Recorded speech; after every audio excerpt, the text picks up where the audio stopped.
My parents declared, "Your sister's family comes first. You're always last." I replied, "Understood." I never realized how bluntly my family had placed me in their hierarchy until my mother said it out loud at dinner. Not in anger, not with tears, just calmly and matter-of-factly. "Your sister's family always comes first. You're always last." My father nodded as if it were the most obvious thing in the world. My sister smirked behind her wine glass. I didn't cry, I didn't argue. Stood because in that moment, something inside me broke. Not my heart, but my sense of obligation. Before I tell you what I did next, take a second to like, subscribe, and comment where you're listening from. Have you ever felt like you were at the bottom of your own family? My name is Mia, and for most of my life, I accepted my place without anyone ever spelling it out. No big speeches, no rules written down, just quiet patterns that shaped me. I grew up in a house in Denver that looked perfectly normal from the outside. Neat lawn, beige paint, family photos by the door. But inside, if you paid attention, you could feel how the energy flowed. It rushed toward one person and barely trickled to me. My sister had a kind of pull I never had. Conversations naturally turned to her. Plans were built around her schedule. When things went wrong for her, everyone rushed to help. When things went right, they celebrated loudly. I learned early that my job was different. I was the one who didn't need much, the one who could handle anything, the one everyone called strong, like it was a gift instead of a burden. I wasn't unloved. That's the confusing part. I was loved in words, in assurances, in phrases like "you'll be fine" and "you're so independent." Love that felt generous but came with a silent rule: don't ask for more. Don't take up space. I saw it in small things. My birthday cakes were store-bought on the way home. Hers were custom-ordered weeks ahead. Family trips where I left my suitcase behind because I was better off saving for school. Graduation days where I took photos for everyone else, standing off to the side holding coats while others celebrated in the spotlight. When I left for community college, there was no tearful goodbye at the airport. There wasn't even an airport, just a quick hug in the driveway and a reminder to call when I arrived. I paid my own tuition, worked extra jobs, learned to stretch every dollar because I had to. Every success I had quietly proved their story. "See, she's fine. She doesn't need us." Years later, when I moved to Seattle for work, nothing changed. Calls were short. Updates about my life were acknowledged and... Did you hear what your sister's going through? I became an expert at listening, supporting, staying calm while my own life stayed on the sidelines. By the time of that dinner where my mother finally said the words aloud, I already knew my place. What surprised me wasn't the ranking, it was how comfortable they were saying it. Like it was obvious, like I had agreed to it. And maybe I had in... After that dinner, nothing changed on the surface. My parents didn't call to check on me. My sister didn't apologize.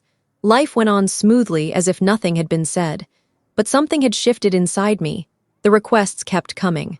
A text from Mom, "Could you watch the kids for a few hours?" A casual mention of bills piling up. My sister forwarding a bounced payment notice with a laughing emoji. I noticed how automatic my old responses had been. "Of course, no problem, I'll figure it out." This time I didn't reply right away.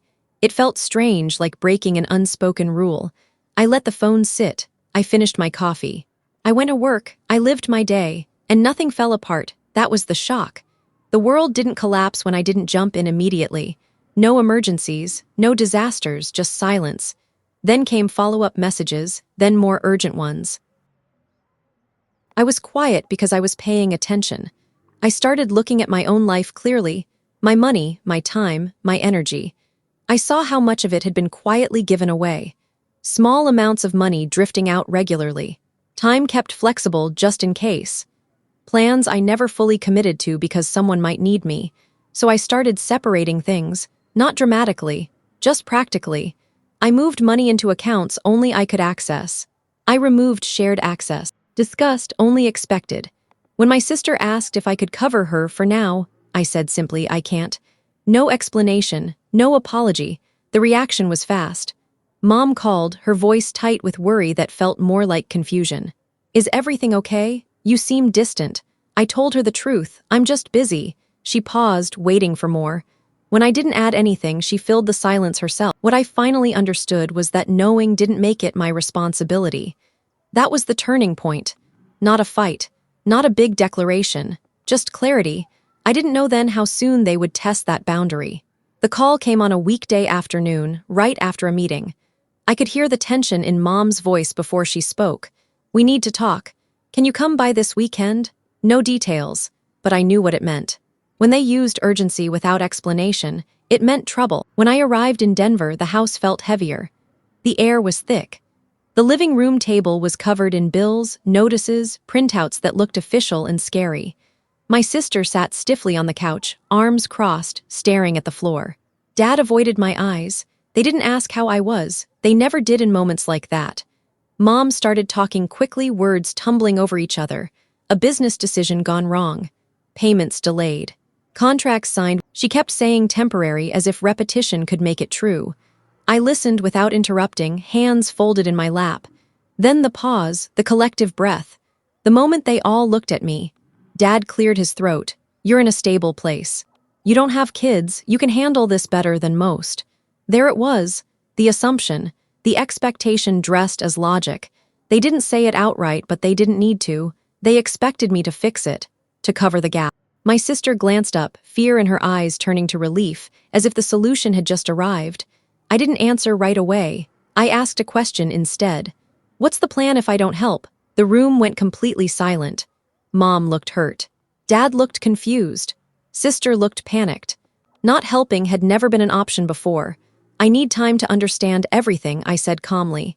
They nodded too quickly, relieved, assuming time meant I was figuring out how much I could. That night in my old bedroom, I stared at the ceiling and felt a quiet resolve settle in. Not from anger, from clarity. The next morning, I made 2 appointments, one with a therapist, one with a legal advisor. If I was going to step into this, it wouldn't be as their safety net. It would be on my terms. When I returned the following weekend, I didn't come with money.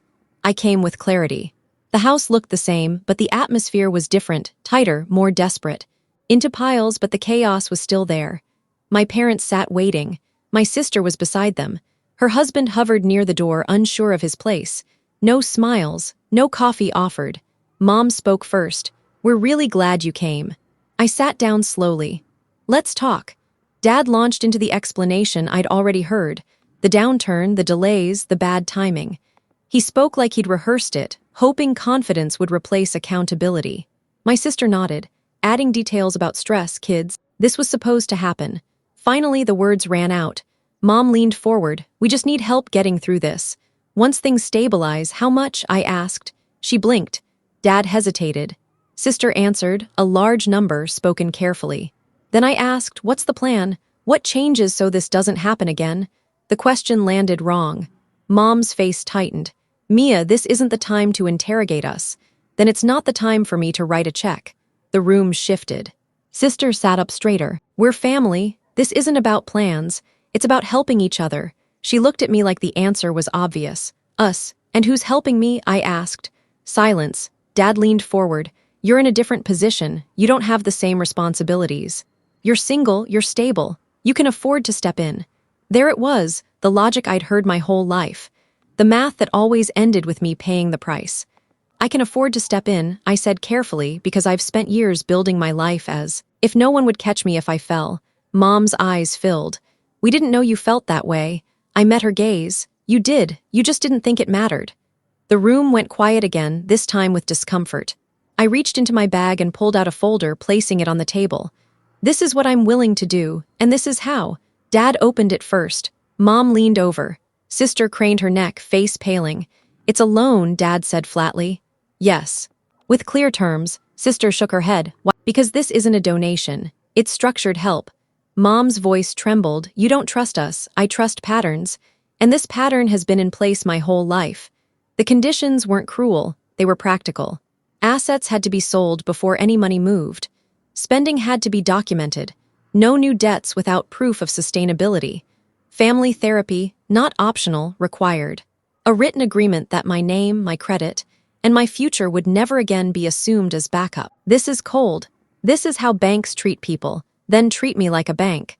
Because when you needed emotional support, I was family. When you needed money, I was infrastructure sister's eyes filled. So you're punishing us now? I shook my head. I'm stopping the punishment of myself. She looked at our parents, then me. If you don't help, we lose everything. If I help without boundaries, I lose everything I've built. The words hung there heavy. Mom reached for my hand, then stopped. We never meant to make you feel last. I pulled back gently, but you did. And you said it out loud. No one argued. Dad stared at the papers. So this is it. Sign or sink. No, this is grow or repeat. Time stretched. Minutes passed. Sister wiped her tears. Husband paced. Parents whispered urgently. For the first time, I didn't fill the silence. Finally, Dad looked up. We need time. You have 24 hours. Sister's head snapped up.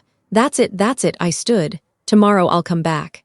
Either we move forward, or we don't. As I walked to the door, Mom called my name. If we say no, are you walking away? I paused. I'm not walking away from you. I'm walking toward myself. The next day, the papers were signed. No speeches, no apologies, just tired faces and shaky signatures. Relief was real. But so was the loss. Something had changed forever as I left. My sister looked at me with uncertainty, not expectation. And for the first time, that wasn't my problem to fix.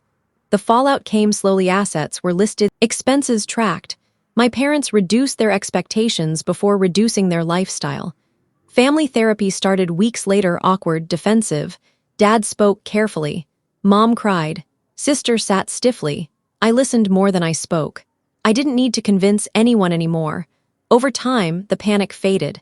Without me absorbing the consequences, others had to carry their share. Sister learned to sit with discomfort. Parents stopped saying, we'll figure it out, when they meant me. The relationship didn't heal dramatically. No big moments. But there was space where guilt and obligation used to live. Back in Seattle, my life felt lighter. I focused on work. I slept better. I stopped bracing for every notification. When Mom called, it was to ask how I was, not what I could do. When Sister texted, it wasn't followed by a request. The biggest change was mine. I no longer felt responsible for keeping everything okay. I didn't rush to prove my worth by fixing others' problems. Boundaries don't erase love. They protect it. One evening alone in my apartment, I realized something simple. For the first time, I wasn't waiting to be chosen. I had chosen myself, and that changed everything. For a long time, I thought being last meant I had to try harder, give more, stay quieter. I was wrong. Being last was never a position to fight for. It was a sign to step out of the line and build a life where my value didn't depend on sacrifice. Thank you for watching my story. If you enjoyed it, please subscribe and press the bell icon. Stay tuned for more real-life stories. Get more experiences.